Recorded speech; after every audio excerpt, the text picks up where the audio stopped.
নমস্কার, আমুদরিয়া নিউজে আপনাদের সকলকে স্বাগত। আমি ঋতু। শুরু করছি আজকের গুরুত্বপূর্ণ কিছু খবর। ভারতীয় শিল্পপতি গৌতম আদানির বিরুদ্ধে ঘুষ দেওয়ার অভিযোগ আনার পরে এবার গ্রেফতারি পরোয়ানা জারি করেছে আমেরিকার আদালত। সে দেশের সংবাদ সংস্থা দাবি করেছে আমেরিকার আদালতের নির্দেশে গ্রেফতারি পরোয়ানায় সিলমোহর পড়েছে। তবে আদানি গোষ্ঠীর পক্ষ থেকে সব অভিযোগ ভিত্তিহীন বলেই জানিয়ে দেওয়া হয়েছে। দুদিন আগে মার্কিন বিচার বিভাগ এবং এসইসি অভিযোগ তুলেছে আদানি গ্রিন এনার্জির জন্য একটি সৌরশক্তি প্রকল্পের চুক্তি সই করানোর জন্য ভারতের সরকারি কর্তাদের একাংশকে ঘুষের প্রস্তাব দেওয়া হয়।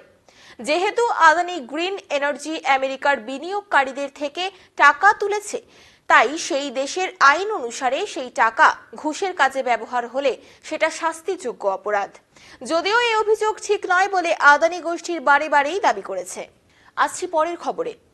বর্তমানে মেডিকেল আইনে যে নিয়ম রয়েছে সেই অনুসারে টেস্ট টিউব বেবি নিতে হলে স্বামীর বয়স 55 বছরের মধ্যে হতে হবে, স্ত্রীর 50 বছর। কিন্তু 58 বছরের স্বামী এবং তার স্ত্রী টেস্ট টিউব বেবি চাইলেও মেডিকেল আইন বাধা হচ্ছিল। দুজনেই কলকাতা হাইকোর্টের দ্বারস্থ হন।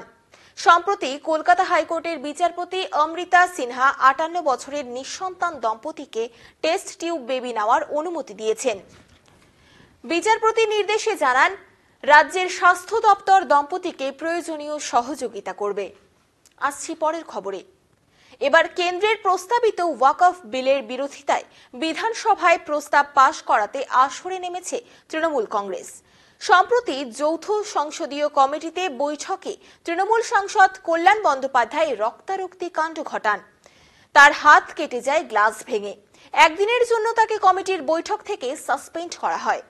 পশ্চিমবঙ্গ বিধানসভার স্পিকার বিমান বন্দ্যোপাধ্যায় জানান, ওয়াকফ নিয়ে একটি প্রস্তাব মিলেছে, তা নিয়ে পরে সিদ্ধান্ত হবে। আসছি পরের খবরে।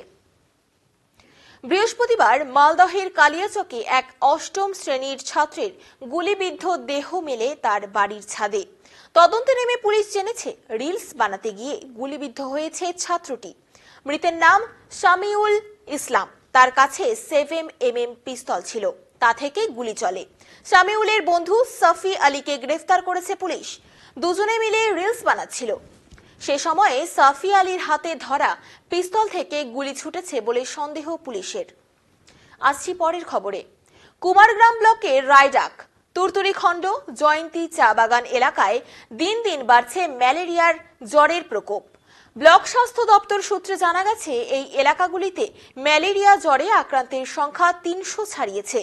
কুমারগ্রাম ব্লক স্বাস্থ্য আধিকারিক ডাক্তার সৌম্য গায়েন জানান, ম্যালেরিয়া প্রতিরোধে ব্লক স্বাস্থ্য দপ্তরের কর্মীরা আক্রান্ত এলাকাগুলিতে যুদ্ধকালীন তৎপরতায় কাজ শুরু করেছে। তারা বাড়ি বাড়ি গিয়ে সমীক্ষা করছেন।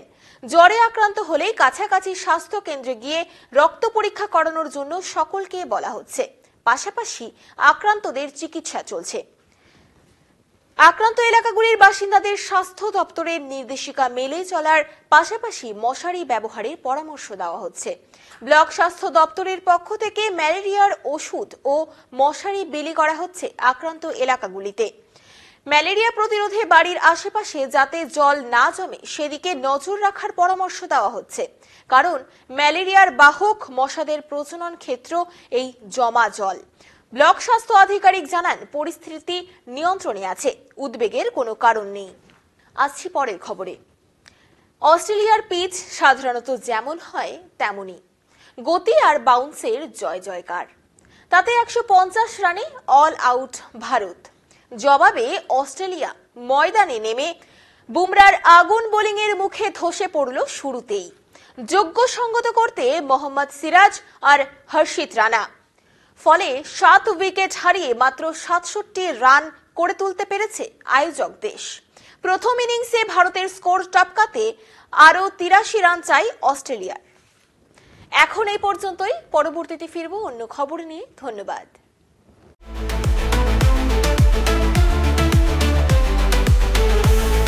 Amudoria News, Voice of the Marginal.